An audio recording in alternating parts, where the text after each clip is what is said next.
Hello, Internet. It is I, Malik Aaron, and welcome back to Box Office Predictions. Today, we're going to be talking about The Woman King. So, as usual, we're going to be going over the pros and cons. So, let's get to it. Pros. Our leading lady here, Viola Davis. Boy, her stock has risen the last decade, hasn't it? like, it's kind of crazy. Like, she's been, acting for, a while. Long while, in fact.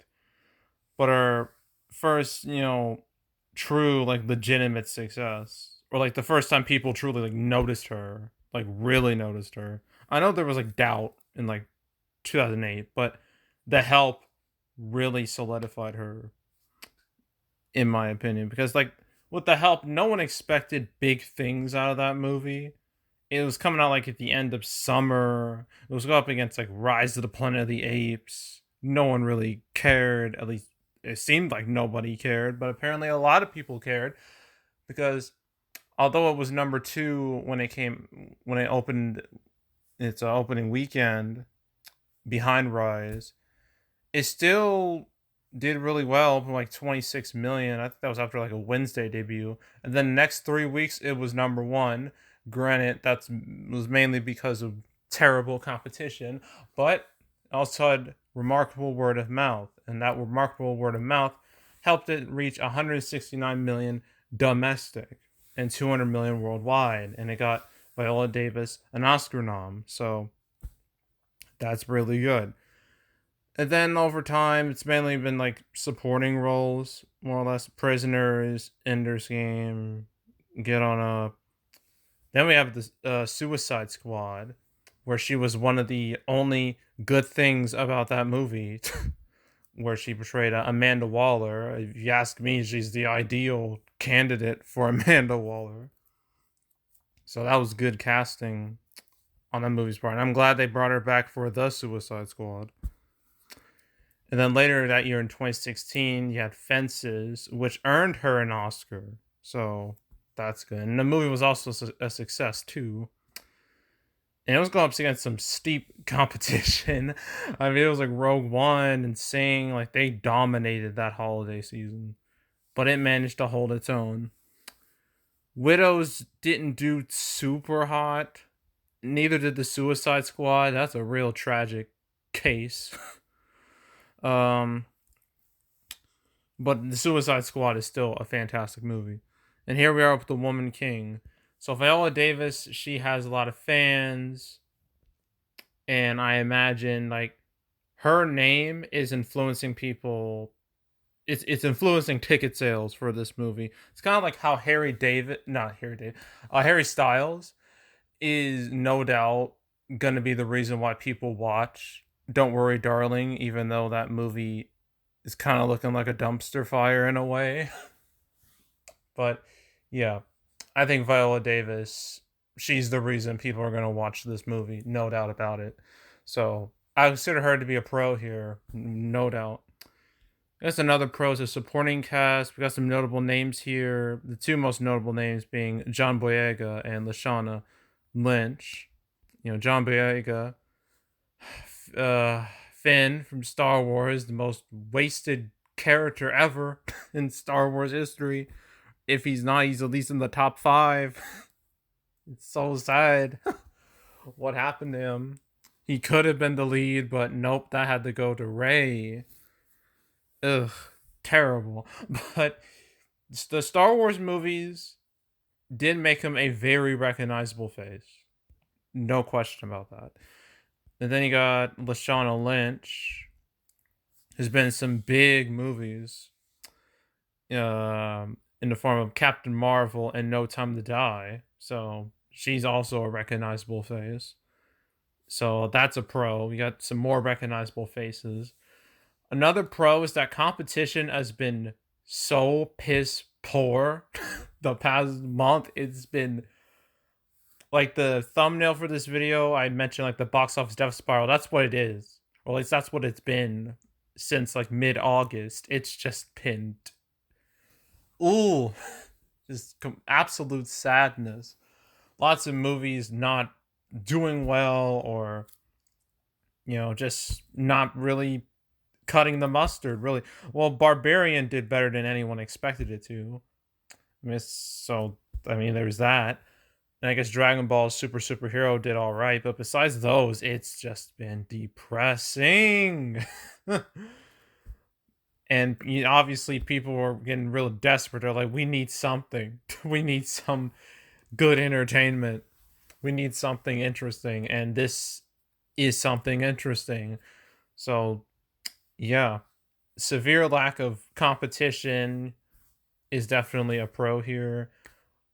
I think really for like the rest of the month. I mean, there's Don't Worry Darling, but I don't know if that movie's gonna do too hot, even with all the publicity, and it's not even good publicity at that. Um, I mean, there's also Bros and Smile and the Avatar re-release. It's not very strong, so this movie could do fine the rest of the month. So yeah, competition isn't too much of a problem, so I consider that to be a pro. Another pro is that its reviews are quite stellar, as is its audience response. Like, wow, it's been a while since I've seen um word of mouth this good for a movie. I think since like what, Top Gun Maverick? Really? I mean, it has a 94% critic score, 99% audience score, and because I'm doing this so late, I'm able to see its cinema score, and it is an A. Last I checked, I think it's, yes, an A plus. That doesn't happen all the time. The last movie to get an A plus cinema score was Top Gun Maverick, and before that, it was No Way Home. So yeah, to get an A plus, obviously you need to have like the right type of movie appeal to the right type of people. You do that, they will eat it up completely, and that's what's happened here. As you can see. So yeah, reviews, word of mouth, stellar, through the roof. No way that can ever be seen as a con. In fact, I think it's gonna cause the movie to grow over the weekend. So, and gain momentum. So that's a pro, easy pro. Reviews, word of mouth being top tier. Another pro is that, with the target audience for this movie, like since the pandemic, since theaters reopened like on over 2 years ago, the one audience that really hasn't been showing up to the movies like at all is the African American audience. They haven't really been showing up too much. One would think they would have shown up to see Respect last August, the Aretha Franklin biopic with Jennifer Hudson. They didn't. And so, and that's weird because like pretty much every other audience more or less is back. I mean, the 18 to 34-year-old male crowd has been here for a while, been to the movies for a while. The family audiences are back. Older audiences are back with Top Gun Maverick and Elvis and Where the Crawdads Sing. So, and female audiences have been showing up too with like uh Elvis and The Lost City and Where the Crawdads Sing again. But is it that African American audience that, I mean, they propelled Black Panther to do as well as it did. I mean, like, let's be real here. So I was like, where are they? Like, obviously you need a movie to appeal to that group. Really any group. And I feel like this is that movie. This is that movie that will finally bring the African American audience back to the cinema in droves. I don't think it's gonna do as well as Black Panther, obviously, but it should still bring a substantial amount of people. So yeah, appealing to the one demographic that is yet to really come back in full force for a movie and directly appealing to them and clearly, appealing to them in many ways with that A plus cinema score. That's a pro, I'd say. Bringing that audience back, that's a pro. Any other pros I can think of? Mm, I think I've covered more or less everything when it comes to pros. Cons. Okay. Even with all this, well, I guess it's Thursday numbers. 1.7 million, which is quite a lot for a movie like this. I mean, keep in mind this is not a franchise flick. This does not have a pre-established fan base attached to it. This is just like a bio drama action movie, more or less. So that's quite high. I haven't seen a preview number this high since Dragon Ball Superhero. That was 4 million. I don't expect this to be as front loaded as that. It shouldn't, realistically. So, yes, Thursday preview is still really, I mean, when compared to, like, say, I don't know, Beast from last month, we compare that. Uh, Bast, what the heck is that? Beast 22, is this the right one? Yes, it is. Beast from last month with Idris Elba. I thought that I thought the African American audience would show up, for this, but they didn't really either. That only had a Thursday preview of 925,000. So this is way more than that, and that opened with like $11 million. So that's a really good sign. So yeah, yeah. So the comparisons look really good for this. So yeah, Thursday number really strong for this type of movie, and particularly for this time of the year. Actually, wait, there's another comparison I think I could use with like September's kind of known for like an adult movie like coming out that can be a hit. We've had what's trying to think of some off the top of my head. Uh, The Town, Contagion, Prisoners is another one. Um, Black Mass is another one. Sully really hit it big in 2016. And another one I just thought of was Hustlers from 2019. And I think that's a good comparison, somewhat. I mean, both are female based biopic movies. And they both came out in September, mid September, too. Now, Hustlers opened with 33 million. Let me look at its Thursday numbers. Okay, that had a much bigger impact, 2.5 million. So it's not going to do, I don't expect to do as well as that. But it's still pretty good. So, yeah. I think we're done with pros now. Okay, cons. From what I've been reading the last few days, there's been this how do I describe it? Resentment, somewhat of an online resentment against this movie, because this movie isn't factual, even though it says, oh, it's based on true events, inspired by true events. It's reworking of history in a way that's not that great at all. But basically, like the Koi, the all female unit of warriors, right? Them like in the 1800s. Apparently, from what I've read, they were actually on like the side of like preserving slavery, which is yikes. But really, I'm here looking at it from like the sidelines, like this resentment. I'm just like, why are you all surprised about this? This is When has a biopic ever been 100% accurate? Never. Things always change in order to make it more cinematic or more movie like they like to gloss over details, change details, make things more exciting and interesting.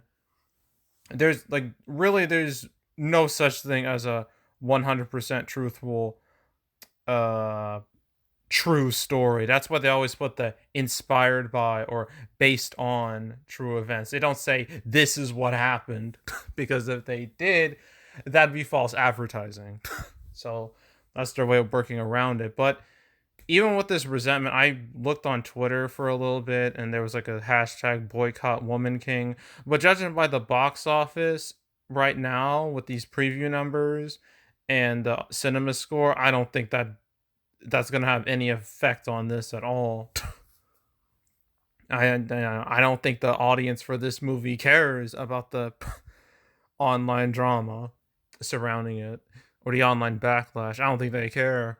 So yeah, but I might as well mention that as a bit of a con. But I don't think it's gonna have a real impact because, like, I don't know. There have been plenty of movies that have survived online criticism and still done well. I mean, look at Captain Marvel. That had a shit ton of online criticism for months and months and months, and I was there for all of it, and it still made $1 billion. So, like, whatever. I guess it's kind of like a case by case basis when it comes to certain movies and like online drama. So yeah, but I don't think it's gonna affect it very much. But besides that, I think that's it. There's nothing else to say. So opening weekend, original predictions had this at like a 15-ish million. This preview number says it's gonna go higher than that, and the audience cinema score says it'll definitely go higher than that. So instead of like 15 to 20, I'm gonna go a little higher. I'm gonna be a little more optimistic. I'm gonna say 20 to 25. I think it can hit that. I think it has the potential to hit that.